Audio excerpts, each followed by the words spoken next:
समीर एक नाम जो भीड़ में गुम था, लेकिन उसकी आंखों में सपनों का समंदर लहराता था। उम्र होगी कोई 45 साल। चेहरा मेहनत की लकीरों से भरा हुआ, बदन पर पुराना कुर्ता और आंखों में थकान की परछाई। वह मजदूरी करता था, कभी किसी निर्माणाधीन बिल्डिंग में, कभी ईंट भट्ठे पर, तो कभी किसी गोदाम में बोरियां उठाता। उसकी पत्नी रीना और 5 साल की बेटी पायल, यही उसकी दुनिया थी।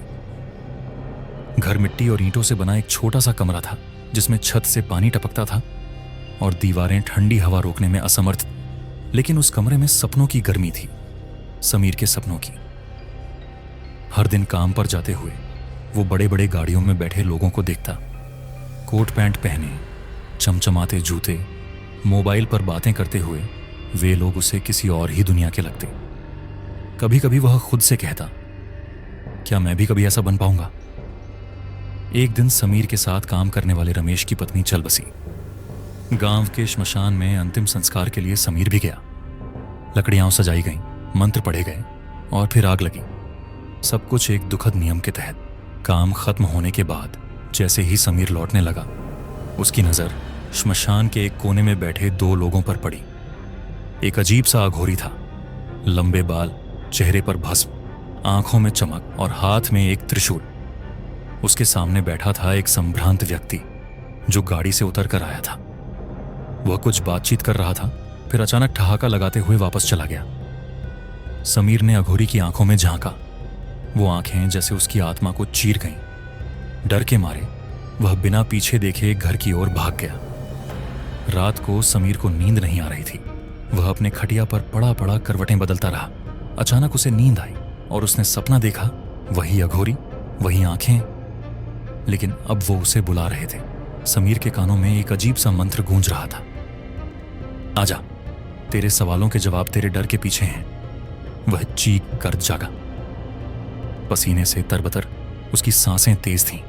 रीना ने पूछा, क्या हुआ? समीर कुछ नहीं बोला। अगली सुबह वह बेचैन था। सपने की वो आवाज, वो अघोरी की आंखें, सब कुछ उसके जहन में घूम रहे थे। 2 दिन तक उसने खुद को रोके रखा, लेकिन तीसरे दिन उसने निर्णय लिया, वह उस अघोरी के पास जाएगा। रात को वह श्मशान पहुंचा। अंधेरा, सन्नाटा और जलते हुए कुछ दीपक, सब कुछ एक डरावना सा वातावरण बना रहे थे। अघोरी वहीं बैठा था, जैसे उसे समीर के आने का पहले से पता हो। समीर ने कांपती आवाज में कहा, बाबा, मेरी मदद कीजिए।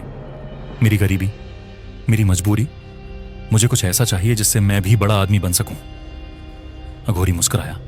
उसकी आंखों में फिर वही जादू था।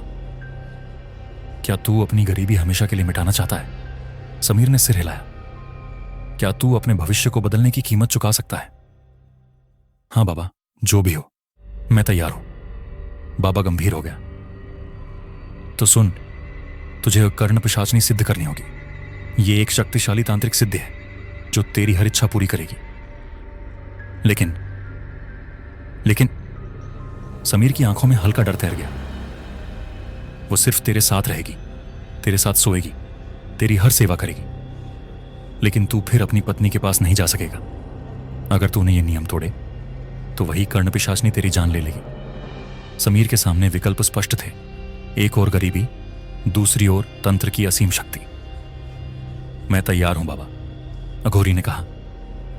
ठीक है, अगली अमावस्या को श्मशान में रात 12 बजे आना। सब कुछ तैयार होगा। अमावस्या की रात 11:45। श्मशान के चारों ओर भयानक सन्नाटा पसरा हुआ था। दूर दूर तक सिर्फ रात के जीवों की आवाजें थीं। कहीं उल्लू की हूक, कहीं कुत्तों की चीख। समीर हाथ में नारियल और अगरबत्तियां लेकर धीरे धीरे आगे बढ़ रहा था। उसका शरीर कांप रहा था, लेकिन उसके अंदर एक अजीब उत्साह भी था। अघोरी पहले से वहां मौजूद था। उसके चारों तरफ एक तांत्रिक मंडल बना हुआ था, जिसमें लाल धागे, नीले नींबू और 7 कौड़ियाएं रखी थीं। बीच में एक काले रंग की गड्ढे जैसी आकृति खुदी थी, मानो कोई दरवाजा हो किसी और दुनिया का। आ गया तू, अघोरी बोला। समीर ने सिर झुकाया। अब जो होगा उसके लिए तेरा मन मजबूत होना चाहिए। पीछे हटने का कोई रास्ता नहीं होगा। समीर ने हां में सिर हिलाया। अघोरी ने मंत्रोच्चारण शुरू किया, धीरे धीरे, फिर तेज, और फिर ऐसा लगा जैसे चारों ओर की हवा भारी हो गई हो। अग्निकुंड से नीली लपटें उठने लगीं। काले धुएं में एक परछाई उभरने लगी और फिर वो आई। कर्णपिशाचनी का आगमन। एक महिला का रूप, काले बाल, गहरी आंखें जो चमक रही थीं, शरीर पर काले धागों से बंधा हुआ एक अजीब वस्त्र। उसका चेहरा इतना सुंदर था कि किसी रानी की तरह लगे, लेकिन उसकी मुस्कान में कुछ भयानक था, एक ऐसा आकर्षण जो मोह भी था और मृत्यु भी। समीर, उसने अपना नाम लिया। समीर ने भयभीत होकर सिर हिलाया। अब मैं तेरी हूं, लेकिन याद रख, मैं सिर्फ तेरी हूं। अगर तूने मेरी शर्तों का उल्लंघन किया तो जो कुछ तुझे मिलेगा उससे कहीं ज्यादा छिन भी जाएगा। समीर ने कहा। मैं तैयार हूं। कर्णपिशाचनी ने उसकी ओर हाथ बढ़ाया और जैसे ही समीर ने उसका हाथ पकड़ा, उसके माथे पर सिंदूर की तरह एक काली बिंदी खुद ब खुद उभर आई। सौदा पूरा हुआ। समीर की बदली जिंदगी अगले ही दिन से सब कुछ बदल गया। समीर जब अपने पुराने काम पर गया तो गोदाम का मालिक बोला, तू बहुत मेहनती है समीर, मैं तुझे अपना सुपरवाइजर बना देता हूं। सिर्फ एक हफ्ते में उसकी आमदनी दोगुनी हो गई। 1 महीने में उसने एक छोटा मकान किराए पर ले लिया। 2 महीने में एक सेकंड हैंड बाइक आ गई। रीना और पायल भी चकित थीं। यह सब कैसे हो गया? समीर मुस्कुराता था। भगवान की कृपा है। लेकिन रातों को जब सब सो जाते तब कर्णपिशाचनी प्रकट होती। उसका चेहरा अब और भी खूबसूरत लगने लगा था। वह समीर को सपनों की दुनिया में ले जाती, जहां सिर्फ वैभव था, विलास था और लालच की अंधी चमक। लेकिन धीरे धीरे सब कुछ चमक के पीछे एक अंधकार की ओर बढ़ने लगा। रीना अब असहज रहने लगी थी। समीर अब उससे दूर हो गया था। वो बहाने बनाता, उसे बात करने में टाल मटोल करता। पायल जो कभी उसके साथ सोती थी, अब पिता से दूर होने लगी। एक रात रीना ने पूछ लिया, तुम बदल गए हो समीर? कोई बात है जो तुम मुझसे छुपा रहे हो? समीर ने आंखें झुका ली। उसने कहा, कुछ नहीं, सिर्फ थक गया हूं जिंदगी से। लेकिन उस रात रीना ने कुछ देखा। जब समीर सो रहा था तो अचानक उसके कमरे में एक नीला धुआं भर गया और धुएं से बनी एक परछाई धीरे धीरे एक महिला में बदल गई। रीना की आंखें फटी की फटी रह गईं। ये कौन है? उसने चुपचाप पायल को उठाया और दूसरे कमरे में चली गई। लेकिन अब उसे शक नहीं, यकीन हो गया था, समीर के साथ कुछ अशुभ जुड़ा है। अगली सुबह रीना समीर से कुछ नहीं बोली। वह खामोश थी, पर उसकी आंखों में तूफान था। उसने तय कर लिया कि अब वो सच जाने बिना नहीं रहेगी।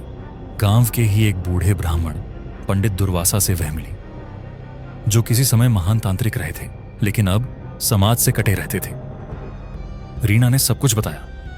पंडित ने कुछ देर आंखें बंद रखीं, फिर गहरी आवाज में बोले, ये कोई साधारण स्त्री नहीं, कर्णपिशाचनी है। वो स्त्रियों के तन में प्रवेश करके पुरुषों की आत्मा को बांधती है, सौभाग्य देती है, पर कीमत बहुत भारी वसूलती है। रीना ने कांपते हुए पूछा, क्या मेरे पति को बचाया जा सकता है? हाँ, लेकिन आसान नहीं होगा। तुम्हें खुद उसकी दुनिया में उतरना होगा। रीना घबरा गई। मतलब? कर्णपिशाचनी सिर्फ स्त्री की शक्ति से पराजित की जा सकती है। जो स्त्री प्रेम, त्याग और आत्मबल से उसके मोह को तोड़े। अगर तुम समीर को बिना डरे, बिना तोड़े हुए वापस खींच सको, तभी वो बच पाएगा। रीना ने अपनी बेटी पायल की ओर देखा। उसकी आंखों में आंसू थे, लेकिन अब डर नहीं था, सिर्फ एक निर्णय था, मैं लड़ूंगी, चाहे जो हो जाए।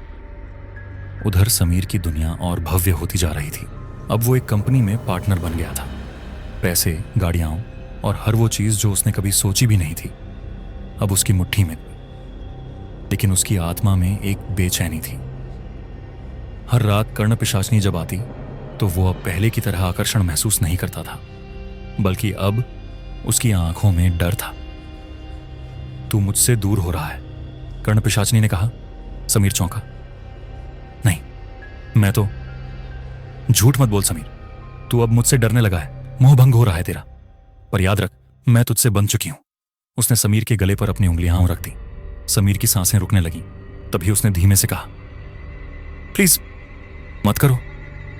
कर्णपिशाचनी की आंखों में ज्वाला भड़क उठी। याद रखो समीर, जो चीज मैं देती हूं वो छीन भी सकती हूं। और फिर सब कुछ अचानक गायब हो गया। समीर अकेला कमरे में खड़ा था, हाथ कांपते हुए, माथे पर पसीना। रीना ने पंडित दुर्वासा की सहायता से एक यज्ञ शुरू किया, मोहविनाश यज्ञ। ये यज्ञ केवल स्त्रियों के द्वारा किया जा सकता था और उसका उद्देश्य था उस आत्मा को बुलाना जिसने मोह से परे जाकर किसी को प्रेम किया हो, ताकि वह रीना को शक्ति दे सके। गांव की 3 और औरतें रीना के साथ बैठीं। मंत्रों की ध्वनि गूंजने लगी, अग्नि की लपटें उठीं और तभी एक साया प्रकट हुआ। एक स्त्री का चेहरा, आंसुओं से भरा पर शांत। वह कोई और नहीं, समीर की मां थी, जो वर्षों पहले एक दुर्घटना में मारी गई थी। रीना, वह बोली, मेरा बेटा अंधेरे में जा चुका है, उसे लौटा लाओ।